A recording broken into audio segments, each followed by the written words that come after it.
Day in my life as an ME, murag engineer. O na diya. For today's video mga idol, papasok na naman tayo katapos lang nating day off. Bali isang selfie ka muna dyan, sa likod pala ng salamin na yan may gwardya. Alas 3 pa lang nga ng umaga ay tayo nagising na at mag-prepare at tayo ay tawag muna sa pamilya para tayo ganahan sa trabaho. Habang tayo ay nag-aantay sa ating service bus.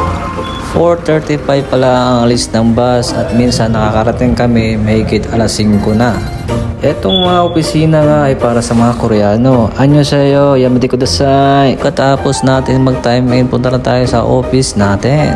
Tapos natin kumain, diretso na tayo trabaho. Schedule natin ngayon ay setting out location and elevation ng paving. Mabilis lang po ito dahil ang gamit natin ay TS06 Plus. At ganun-ganun na lang kadali natapos ang trabaho. Shout out nga pala sa mga dati mong kasama dyan sa MCRP package po.